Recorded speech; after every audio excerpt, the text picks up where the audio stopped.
Hello students, this is lecture number 9 of alcohols, phenols and ethers, and in today's class we will discuss acidic nature of phenols.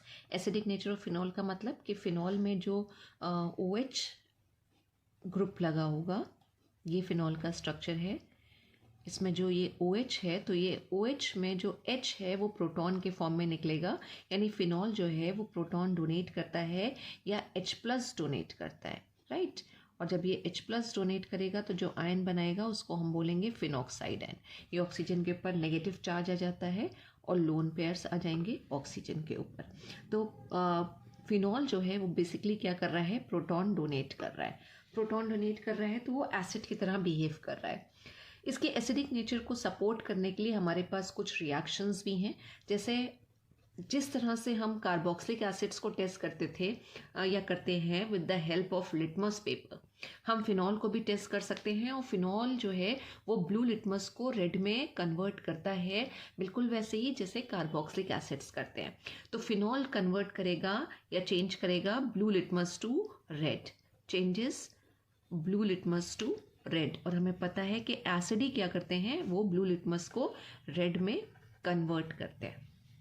तो सबसे easy test है litmus test, जो हम phenol के लिए करते हैं तो हमें पॉजिटिव मिलता है, यानी कि ब्लू लिटमस रेड में कन्वर्ट हो जाता है. इसी तरह अगर हम फिनॉल को C6H5OH को अगर हम सोडियम मेटल के साथ रिएक्ट कराएं, राइट, तो जैसे एसिड्स में से हाइड्रोजन डिस्प्लेस होती है वैसे यहाँ से भी हाइड्रोजन डिस्प्लेस होगी और सोडियम फिनॉक्साइड बनेगा C6H5ONa प्लस H2. ये हाइड्रोजन यहाँ से डिस्प्लेस होगी, 2 मॉलिक्यूल फिनॉल के और 2 यहाँ पे आ जाएगा Na, राइट. तो ये 2 बनेंगे मॉलिक्यूल सोडियम फिनॉक्साइड के. तो ये रिएक्शन भी सपोर्ट कर रही है फिनॉल के एसिडिक नेचर को. इसी तरह अगर हम फिनॉल की रिएक्शन एक बेस के साथ, स्ट्रॉन्गेस्ट बेस के साथ NaOH के साथ डिस्कस करें, तो जिस तरह एसिड बेस की रिएक्शन होती है, न्यूट्रलाइजेशन रिएक्शन होता है, सॉल्ट बनता है, वाटर मॉलिक्यूल आता है, कुछ वैसे ही यहाँ पे भी रिएक्शन आएगी. फिनॉल जो है वो NaOH के साथ रिएक्ट करेगा, यानी एक एसिड बेस की रिएक्शन हो रही है and we will get sodium phenoxide. Sodium phenoxide में ये O नेगेटिव और Na पॉजिटिव है प्लस H2O. तो all these reactions supports the acidic nature of phenols, means phenol convert changes blue litmus to red on reaction with sodium or active metals, it displaces hydrogen, ये hydrogen displace हो रही है. और phenol को अगर हम एक बेस के साथ रिएक्ट करा रहे हैं तो सॉल्ट का फॉर्मेशन हो रहा है, वाटर मॉलिक्यूल लिबरेट हो रहा है, एक न्यूट्रलाइजेशन रिएक्शन हो रही है. अब हमसे एक क्वेश्चन पूछा जाता है कि फिनॉल अल्कोहल से ज़्यादा एसिडिक क्यों है, राइट. जब हम एसिडिक नेचर कंपेयर करते हैं फिनॉल्स का और अल्कोहल्स का, फिनॉल्स का और अल्कोहल्स का, तो phenols are more acidic than alcohols. इसका रीज़न पूछा जाता है, तो इसका रीज़न ये है कि जब फिनॉल प्रोटॉन डोनेट करता है तो वो फिनॉक्साइड आयन का फॉर्मेशन करता है और फिनॉक्साइड आयन जो है वो रेजोनेंस से स्टेबलाइज हो जाता है. लेकिन अगर हमारे पास यही अल्कोहल्स होंगे तो अल्कोहल में से अगर हम C2H5OH ले लें और इसमें से अगर हम एक H+ निकालें तो हमारे पास आएगा C2H5O- प्लस H+. ये जो आयन बन के आ रहा है इसको हम बोल रहे हैं इथॉक्साइड आयन. इन जनरल हम इसको बोलेंगे एल्कोक्साइड आयन. तो एल्कोक्साइड आयन रेजोनेंस से स्टेबलाइज नहीं होता है, लेकिन जो फिनॉक्साइड आयन है C6H5OH, ये जब प्रोटॉन डोनेट करेगा तो बनेगा हमारे पास C6H5O- प्लस H+. इसको हम बोलते हैं फिनॉक्साइड आयन. और फिनॉक्साइड आयन जो है वो रेजोनेंस से स्टेबलाइज हो जाता है. रेजोनेंस से स्टेबलाइज होने की वजह से जो फिनॉक्साइड आयन का फॉर्मेशन रिएक्शन प्रेफर करेगी और फिनॉल का जो एसिडिक कैरेक्टर है वो बढ़ जाएगा. तो अगर आपसे क्वेश्चन पूछा जाता है why phenols are more acidic than alcohols, तो आपका आंसर यही होना चाहिए कि phenols after removal of proton or after donating protons forms phenoxide ion, or phenoxide ions is resonance stabilized, whereas alkoxide ions are not resonance stabilized, hence they are less acidic than phenols. अब एक question हमारे पास और आता है कि why phenoxide ion is more stable than phenol. Phenol भी अपने आप में स्टेबल है और फिनॉक्साइड आयन भी अपने आप में स्टेबल है। ये फिनॉल का स्ट्रक्चर हमने बना रखा है, और अगर हम फिनॉक्साइड आयन का स्ट्रक्चर बनाएंगे तो ये रिंग आ गई हमारे पास, और फिनॉक्साइड आयन तब बनेगा जब यहाँ से ये हाइड्रोजन निकल जाएगा H+ के फॉर्म में, यानी अपने इलेक्ट्रॉन दे के निकलेगा। तो ये जो ऑक्सीजन है ये यहाँ पे रहेगा, ऑक्सीजन के अपने लोन पेयर तो 2 थे ही, एक लोन पेयर और आ गया, 3 लोन पेयर हैं, और ये नेगेटिव चार्ज। तो ये जो स्ट्रक्चर बन के आ रहा है ये किसका स्ट्रक्चर है? ये फिनॉक्साइड आयन का स्ट्रक्चर है। दिस इज फिनॉक्साइड आयन, और जो ऊपर बना रखा है वो है फिनॉल का स्ट्रक्चर। अब पूछा जा रहा है कि फिनॉक्साइड आयन जो है फिनॉल से ज़्यादा स्टेबल क्यों है? फिनॉल तो स्टेबल है ही है, लेकिन जो फिनॉक्साइड आयन आ रहा है वो भी स्टेबल है और वो फिनॉल से ज़्यादा स्टेबल है।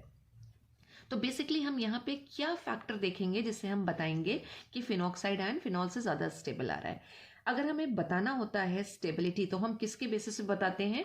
हम रेजोनेटिंग स्ट्रक्चर्स के बेसिस पे बताते हैं। जिसके जितने ज़्यादा रेजोनेटिंग स्ट्रक्चर्स बनते हैं वो उतना ज़्यादा रेजोनेंस स्टेबलाइज हो जाता है। लेकिन फिनॉल और फिनॉक्साइड के केस में अगर हम रेजोनेटिंग स्ट्रक्चर्स बनाएंगे तो दोनों के इक्वल रेजोनेटिंग स्ट्रक्चर्स आते हैं। तो फिर कौन सा फैक्टर हम लगाएं जिससे हम बताएं कि फिनॉक्साइड आयन जो है वो फिनॉल से ज़्यादा स्टेबल आ रहा है? पहले हम बना के देख लेते हैं इनके रेजोनेटिंग स्ट्रक्चर्स। अब ये जो फिनॉल है, अगर हम इसके रेजोनेटिंग स्ट्रक्चर्स बनाएं तो फिनॉल का लोन पेयर हमको दिख रहा है, ये लोन पेयर रेजोनेंस में इन्वॉल्व हो जाएगा। जब ये लोन पेयर रेजोनेंस में इन्वॉल्व होगा तो यहाँ पे क्या हो जाएगा? लोन पेयर आ गया, यहाँ पे डबल बॉन्ड आ जाएगी, ये O हमारा और ये H इसके साथ लगा हुआ है, इस एक लोन पेयर बचेगा, और ऑक्सीजन के ऊपर क्या होगा? पॉजिटिव चार्ज आ जाएगा। जब ऑक्सीजन के ऊपर पॉजिटिव चार्ज आ जाएगा तो हमने जब इस इलेक्ट्रॉन पेयर को यहाँ पे माइग्रेट कराया था, as a result of which ये क्या होगा? ये इलेक्ट्रॉन पेयर रिंग के बाहर आ जाएगा, और जब ये रिंग के बाहर आएगा तो बाकी डबल बॉन्ड्स ऐसे ही रहेंगी, और यहाँ पे हम इसको दिखाएंगे नेगेटिव चार्ज के साथ। पहला रेजोनेटिंग स्ट्रक्चर हमारे पास ये स्ट्रक्चर एक था, एक स्ट्रक्चर हमारे पास ये आ गया। अब हमें यही करना है कि जो ये नेगेटिव चार्ज आ रहा है, इलेक्ट्रॉन पेयर आ रहे हैं, इसको क्या दिखाना है? इसको हम रिंग पे डिस्पर्स करेंगे, या फिर हम चार्ज का डीलोकलाइजेशन दिखाएंगे। अब चार्ज का डीलोकलाइजेशन हमें कैसे दिखाना है कि ये वाला जो इलेक्ट्रॉन पेयर है ये यहाँ पे आएगा, तो as a result of which ये जो डबल बॉन्ड वाले इलेक्ट्रॉन है ये यहाँ पर आ जाएंगे। तो नेक्स्ट स्ट्रक्चर जो हमारा बनेगा उसमें डबल बॉन्ड यहाँ आ गई, ये यहाँ पे थी, और ये नेगेटिव चार्ज अभी यहाँ पे आ गया, और ये एज इट इज़ रहना है, डबल बॉन्ड O और H, एक इलेक्ट्रॉन पेयर और पॉजिटिव चार्ज, राइट। और ऐसे ही हम रेजोनेटिंग स्ट्रक्चर्स बनाते चले जाएंगे। नेक्स्ट स्टेप में क्या होगा? ये वाला जो इलेक्ट्रॉन पेयर है ये यहाँ आएगा, तो as a result of which ये कहाँ आ जाएगा? यहाँ पर आ जाएगा, OH के रिस्पेक्ट में ऑर्थो पोजिशन पे। तो हमें किस तरह से दिखाना है? ये एज इट इज़ रखना है, ये यहाँ पर आ गया, और ये इलेक्ट्रॉन पेयर यहाँ पर है, बाकी सारा स्ट्रक्चर एज इट इज़ है, राइट। अब अगर हम इसका एक लास्ट भी बना लें तो वो लास्ट क्या हो जाएगा हमारा कि ये हमने बनाया रिंग, राइट। अभी ये जो यहाँ पे इलेक्ट्रॉन पेयर है ये यहाँ पर आएगा, तो as a result of which ये डबल बॉन्ड जो है ये कहाँ जाएगा? ऊपर जाएगा। तो ये आ गया this OH, then electron pair और इलेक्ट्रॉन पेयर, राइट।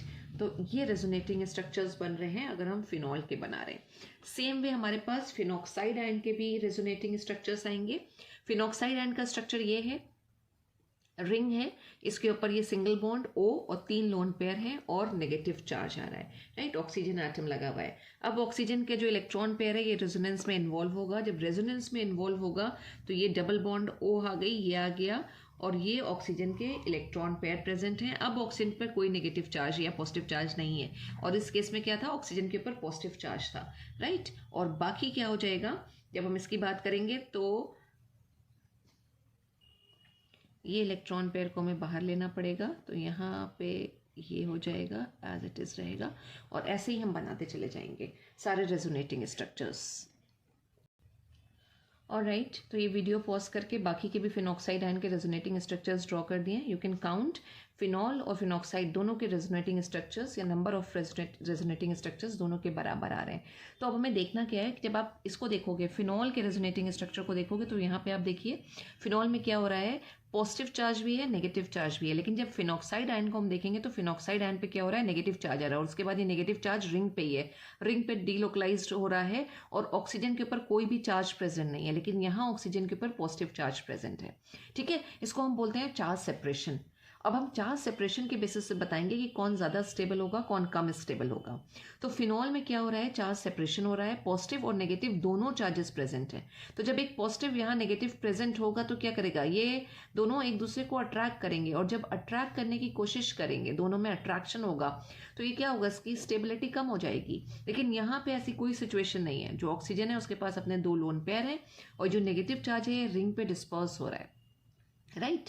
तो फिनॉल में पॉजिटिव नेगेटिव दोनों प्रेजेंट होने की वजह से, चार्ज सेपरेशन होने की वजह से फिनॉल की स्टेबिलिटी घट रही है। और उसके कंपैरेटिवली अगर हम फिनॉक्साइड आयन को देखें तो फिनॉक्साइड आयन पे सिर्फ नेगेटिव चार्ज प्रेजेंट है, और वो क्या कर रहा है, फिनॉक्साइड आयन की स्टेबिलिटी को बढ़ा रहा है। तो जो फिनॉक्साइड आयन होता है वो फिनॉल से ज़्यादा स्टेबल होता है। तो आपको रीज़न यही लिखना है कि फिनॉक्साइड आयन में सिर्फ रिंग के ऊपर नेगेटिव चार्ज का डीलोकलाइजेशन है, जबकि फिनॉल में क्या रहा है, ऑक्सीजन के ऊपर पॉजिटिव चार्ज है, रिंग के ऊपर नेगेटिव चार्ज है, जो फिनॉल के रेजोनेटिंग स्ट्रक्चर्स की स्टेबिलिटी को कहीं ना कहीं डिक्रीज कर रहा है या कम कर रहा है। तो अगर हम एसिडिक नेचर फिनॉल की बात करें तो ऑब्वियस सी बात है, कार्बोक्सिलिक एसिड से तो फिनॉल का एसिडिक नेचर कम होगा ही होगा। कार्बोक्सिलिक एसिड सबसे ज़्यादा एसिडिक होते हैं, तभी हम उन्हें एसिड्स बोल रहे हैं। उनकी टेंडेंसी ये है प्रोटॉन डोनेट करने की। लेकिन उसी के साथ साथ जो फिनॉल्स हैं वो भी प्रोटॉन डोनेट करते हैं, वो भी एसिडिक इन नेचर होते हैं। उसके बाद हमारा वाटर आता है, और वाटर के बाद हमारा अल्कोहल्स आते हैं।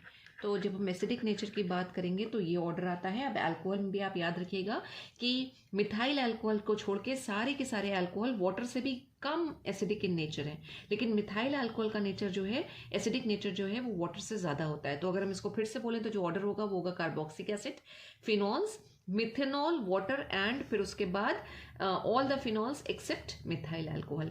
तो ये ऑर्डर आएगा। और अगर आपको Ka की वैल्यू यानी कि डिसोसिएशन कांस्टेंट की वैल्यू के बेसिस पे देखना है, तो जैसे जैसे Ka की वैल्यू बढ़ती जाती है वैसे वैसे एसिडिक नेचर जो है वो बढ़ता जाता है।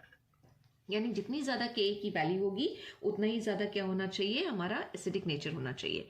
और हमें पता है कि जब हम pKa की बात करते हैं तो pKa इज इक्वल टू होता है माइनस लॉग Ka, राइट। यानी कि जैसे जैसे pKa की वैल्यू कम होती चली जाएगी, यानी कि smaller the pKa value higher will be the acidic nature.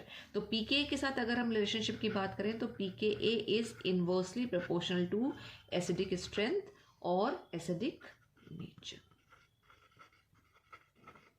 तो this is about acidic nature of phenol. 2 questions आपको याद रखने हैं कि why phenols are more acidic than alcohols, और इसी में सेकेंड क्वेश्चन है कि why phenoxide ion is more stable than phenol. In the next class we will discuss the effect of substituents on phenol. Thank you so much, students.